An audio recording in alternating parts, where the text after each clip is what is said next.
Good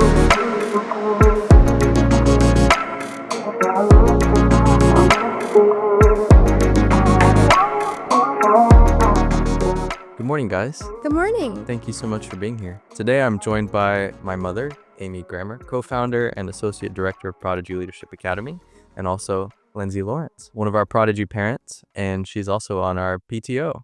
To all our listeners, if you've not already gotten a hold of a copy of The Prodigy Way, you totally should. It's an incredible read. The front half talks about the story of the founding of Prodigy, the early years, and the back half talks about the Prodigy 21. These are our practices and principles that we adhere to in order to make learning happen in the best way possible. And so today we're going to be talking about our chapter in the Prodigy Way on parent partnerships.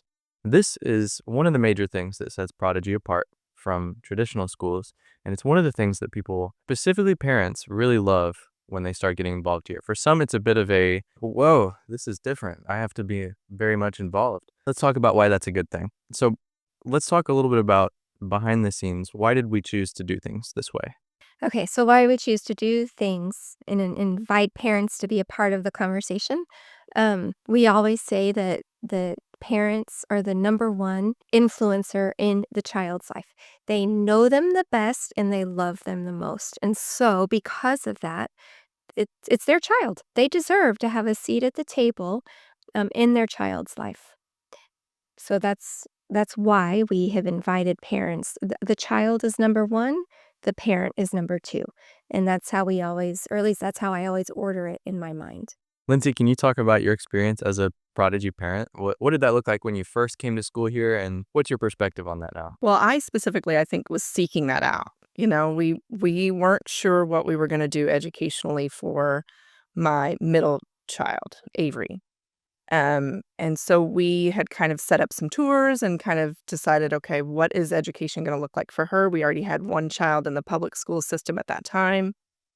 And I think we were just thinking, just because she has some unique circumstances, I wanted to feel like, gosh, we spent some time kind of homeschooling and doing some neurodevelopmental, like home-based programs where we were working really hard to help her progress. Just for context, she has Down syndrome and hearing loss, and just some complications that kind of go along with that. So we knew that education was going to look a little bit different for her. And we had worked really hard at home to get her to a great place where she was reading before coming into school. And so I think we thought, okay, well, what does that look like now that we've used, kind of a certain technique to help her get there? And you're an occupational therapist, correct? Yeah, I was going to bring that up. I was going to say, because you said you were doing some neurodevelopmental things, and I was like, it's an important part because Lindsay has an educational background. Yes. So I definitely, my perspective in that definitely influenced, one, how I even heard about Prodigy, but two, what I was looking for in the context of what Avery would need for education. And so we toured and had some meetings, and I just kept kind of feeling like I might have a seat at the table during this one interview, this one meeting, this one determination of a plan. But I wasn't necessarily feeling like, until I came to Prodigy, that was going to be an ongoing part of the process, that I was going to get regular feedback, that we were going to, and sometimes I think people fear that and think, well, that's just because she's a helicopter mom. And that's not my perspective. I don't feel like I'm doing it to navigate each and every step. I knew that she was going to need other guidance along the way outside of me. I thought that was going to be really crucial to, the way the natural world works is not that I'm your only person, along with my husband. So I just think that it was a key part of the feel that we got sitting down and saying, okay, what do you think about the fact that we've taught her to read, and what is that going to look like if we need your support and continuing along a path that's been successful for her? So we want to do what's working well for her, but I need feedback from educational professionals on, there were definitely some areas that were not working well for us, and I needed someone else's perspective on how to course correct and especially in math. I think Avery specifically did not connect well with math. She didn't enjoy it. She didn't like it. But I think part of that homeschool piece for her was that she wasn't seeing peers find joy in it. And so I thought that, okay, that's why we're seeking a step outside of what we're doing at home, was because I think she needs to see other kids find joy in learning and find joy in a topic that maybe is not her natural path, but she's definitely come a long way in that. But, I just feel like there were pieces to that where I felt like I, I was really excited about Prodigy's response, because we came in with kind of like, you know, a whole lot of not necessarily requests, but just like, hey, here's how things have been going. Does this overwhelm you? Do you feel okay with this type of approach? And it was like, well, yeah. And at other places, it was more like, well, we've got our system, we've got our ways. Just let us do our thing. And I was like, "Well, but hang on. I really want to talk about this. I really want you to know why I think it's been successful and why I'd love to see pieces of what we've been doing continue on." So it was just a nice breath of fresh air. I think I certainly came nervous to Prodigy, thinking that it's not natural necessarily for every private school to do that. I feel like there's certain times when the response has been, maybe we're not well equipped for that, or maybe we don't have the staff or the support or the special education program or whatever that might be. I definitely came in like, what is going to be said?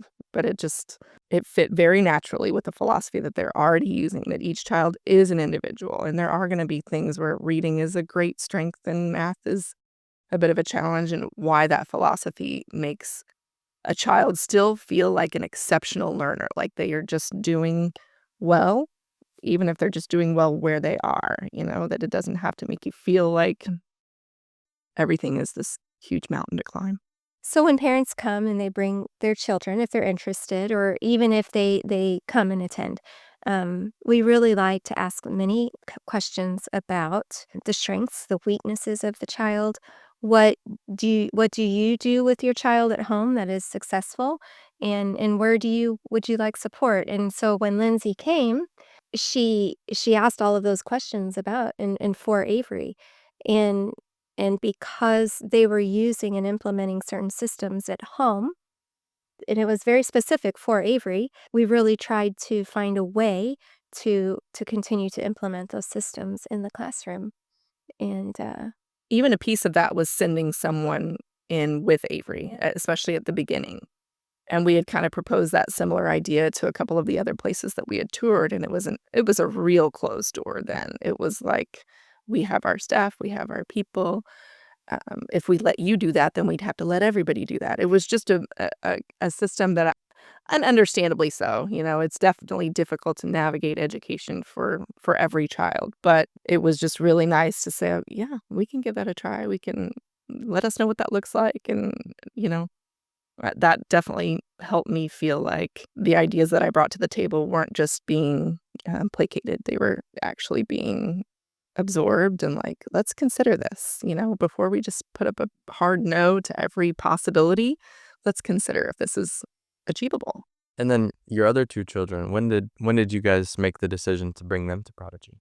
So, gosh, Avery has been at Prodigy since kindergarten, essentially. So that was even before Shadow Rest was a part of the picture. And so at that time, I think Sydney would have been 2 years old. So she was doing kind of a pre-K or a daycare type center when I was at work. And William was at a public school, and he's really adaptable and definitely a high achieving type. He's a smart kid. He's a smart kid. And so he could find success, and I still believe that he could find success anywhere. But we started to look at it from the perspective of some family unity. We really wanted to feel like we could really spend the time that we could as a family unit in one school under one, unified mission for our family. And just seeing, obviously the pandemic was kind of mixed in a little bit with all of the complexities that come with what education looked like during that time. But we also knew that his elementary school ended in 4th grade. And so we kind of thought, okay, this is a natural transition for him anyway. As a parent, I think it's not a stretch to say we're all a little bit terrified of the middle school and junior high years. Those are complicated and difficult years to feel like you can guide your child well. And so we were definitely looking at, okay, what does William need in education? Where does he stand at the end of his elementary years? And definitely what was, the response as far as COVID, and how can we, look at that aspect and choose an environment that we feel like was responding as best as you could in a really difficult situation. We took a tour of the middle school situation, and it was, unfortunately, I know how difficult those years are, and again, for every parent, but a huge portion of that tour ended up being what the response is to disciplinary action, and just things that I knew, like, okay, but what about academics? What about personal growth? And all these things that I know that every school does the best they can in that aspect, but I just thought he's a person that, again, follows every rule and kind of toes the line. And so I thought the disciplinary issue is not an issue for William. I worry about what he sees and absorbs in environments that are not ideal, but you can't protect them from everything. But I still wanted to see, okay, what did he need academically? And he was doing that towing the line. He was doing that perfectionism. But I think in that he was waiting for the approval of somebody else for nearly every step that he took. Is this the right answer? Is this the perfect answer? Is this exactly what my teacher would give me a perfect score for? Rather than, gosh, I just really love this material and I can't wait to share it with somebody, and I can't wait to creatively explain it to you. Or so I was really excited as to what that individual education piece could look like for him, because I knew that it was time for him, especially in middle school. I mean, a huge piece of the developmental component that I look at as far as kind of a parenting model and a professional model just talks about finding your identity, um, particularly before the age of 13. Just what your brain is specifically doing with neurological pruning and all these different processes. But just, do you know who you are by the time that you're 13? Because if you don't, you're just much more susceptible to influence that is not as positive. So do you define yourself as, one, a child of God? I hope that can come easily to my children, but do you define yourself in that way? Is that a piece of your identity? Do you define yourself as a student? Like, do you take pride and joy in knowing that I'm a studious kid, I'm smart, do you see yourself that way as an athlete, as a, whatever it is? But if you need to find your niche, I think by that age, not like it's a deadline, but just feeling like it's not a struggle to find a path for you by the time that you're in that key time phrase of finding your friend group and finding your identity, truthfully. Yeah. So, from a practical standpoint, what does the parent partnership at Prodigy look like on a day-to-day or week-to-week basis? So day to day, of course, you would want to just be communicating with families in terms of, I think it's mutually beneficial when you're going back and forth, and it's a working relationship. So you might be giving updates on what you're doing in the classroom, of course. You might be giving updates on how the child is doing emotionally, physically, with friendships, socially.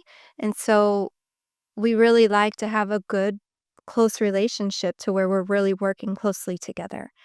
And so that it could be texting, it could be emails, it could be, of course, a weekly newsletter.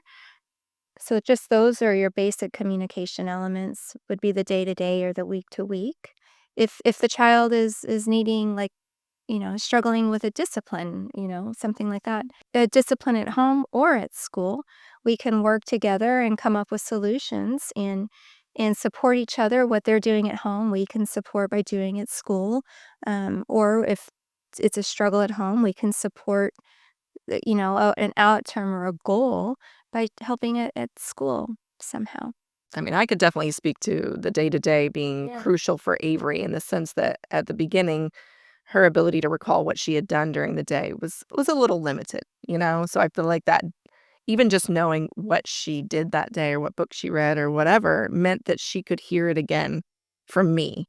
I heard that you read Mr. Popper's Penguins today, and that just made that what happened in school that much more impactful at home. And it helped me to know, okay, this is where we stand. This is how I can cue her into conversation about her day, because it was difficult for it to come naturally from her. Now, my other two children, I think they could take a 45-second scenario and turn it into a 45-minute story at home. They're definitely a little bit different, but it helped to kind of bridge the gap between like what you're ready to tell me, what you remember to tell me, and what we need to converse about a little bit more at home. So, Just like we invite the parents to be a part of the conversation educationally, social, emotional, we also invite them into the classroom. So whether it's volunteering, whether it's coming in for, we still have parties. We just don't have a closed door approach, and that is on hopefully all levels. And so they might be volunteering, they might be helping on field trips.